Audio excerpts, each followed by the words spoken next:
ఇవాళ విశ్వఖ్యాత నట సార్వభౌమ నటరత్న పద్మశ్రీ డాక్టర్ నందమూరి తారక రామారావు గారు తెలుగుదేశం పార్టీ వ్యవస్థాపకులు. ఆయన 101వ ఈ జయంతిని పురస్కరించుకొని మరి ఇక్కడ అందరూ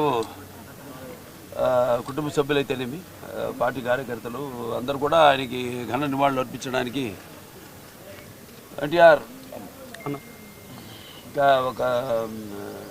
ఒక శక్తి. ఆయన ఎన్నో సందర్భాల్లో చెప్పడం జరిగింది. ఎన్టీఆర్ అంటే కేవలం నందమూరి తారక రామారావు మాత్రమే కాదు, ఎన్నట్టు నటనాలయం, ఆయన ఇల్లు ఒక నటనాలయం, అందులో ఆయన ఒక నటరాజు నటసింహుడు. టీ అంటే తారామండలంలో తారక ధ్రువ తారకుడు, ఆర్ అంటే రాజర్షి రారాజు, రాజకీయ దురంధర యుగంధరుడు, రమణీయ రమ్య కమనీయ సౌమ్య గుణధాముడని. అలాగే ఆయన మొదటి నుంచి కూడా చూస్తే ఆయన ఈ జీవిత ప్రస్థానం ఒక మామూలు రైతు కుటుంబంలో పుట్టి, అలాగే ముందు అవకాశం వచ్చారు కూడా కాదు అని ముందు చదువుకే ప్రాధాన్యత ఇచ్చి ఆయన చదువు పూర్తి చేసుకున్నాక మరి చలనచిత్ర ప్రవేశంలోకి అడుగుపెట్టడం జరిగింది. అదే ఇక ఆయన చలనచిత్ర రంగంలో ఆయన ప్రస్థానం గురించి వేరే చెప్పనవసరం లేదు. ఎన్టీఆర్ అంటే ఒక నటనకు నిర్వచనం, ఎన్టీఆర్ అంటే ఒక నవరసాలకు ఒక అలంకారం, ఎన్టీఆర్ అంటే నటనకు ఒక విశ్వవిద్యాలయం. తర్వాత ఆయన ఈ రాజకీయ రంగ చలనచిత్ర పరిశ్రమలో మకుటలేని మహారాజుగా ఉన్నప్పుడే ఆయన ఈ చలనచిత్ర పరిశ్రమ నుంచి నిష్క్రమించి ఇటు రాజకీయ రంగ ప్రస్థానం చేయడం జరిగింది.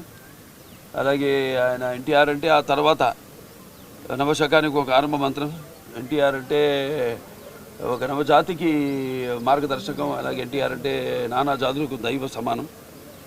అలాగే ఎంతోమంది ఆనాడు ఒకే పందాలు వెళ్తున్న రాజకీయాలను మార్చి ఎంతోమంది ఎవరైతే అంటే అంతకుముందు ప్రతి తెలుగు మట్టి గడ్డ కూడా నేను తెలుగువాడని సంగర్వంగా చెప్పుకునే దమ్ము, ధైర్యం, సత్తువ, తెగువ, అలాగే అహంకారానికి సానబెట్టి పదును పెట్టి బయటకు వచ్చి చెప్పించిన ఒక తెలుగు తేజ నందమూరి తారక రామారావు గారు. అంటే ప్రతి తెలుగు బిడ్డ బొడ్డు ఉడకముందే రాజకీయ చైతన్యం తీసుకొచ్చింది నందమూరి తారక రామారావు గారు. అలాగే అంతకుముందు ఎంతోమందికి రాజకీయాల మీద పెద్ద ఆసక్తి ఉండేది కాదు, అలాగే చాలామందికి తెలిసేది కాదు అసలు రాజకీయాలు అంటే ఏంటో.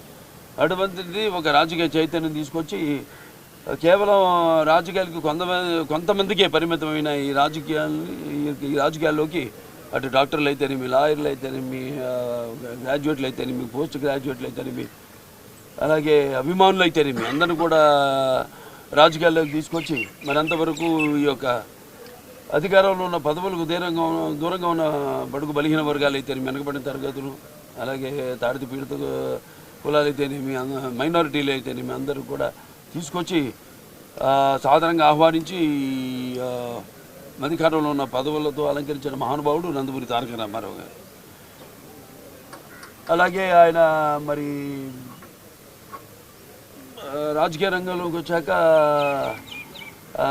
అధికారాన్ని పార్టీ పెట్టి 9 నెలలకి అధికారాన్ని చేజిక్కించుకుని మరి తర్వాత ఆయన ప్రవేశపెట్టిన ఎన్నో పథకాలు ఎన్నో సాహసోపేతమైనవి, ప్రజలకు ఉపయోగపడేవి, అలాగే ఎంతో సానుకూలమైనవి. ఎన్టీఆర్ రాజకీయాలకు రాకముందు, ఎన్టీఆర్ రాజకీయాల్లోకి ఇచ్చాక ఆయన ప్రవేశపెట్టిన పథకాలు వాటిని ప్రవేశపెట్టి అమలు పరుస్తూ ముందుకు వెళ్ళడమే తప్పితే ఇప్పుడు ఉన్న పార్టీలకు మన రాష్ట్రంలోనే కాదు దేశంలో కూడా చూసినా మనం ఒక విప్లవాత్మకమైన సంస్కరణలు అయితేనేమి,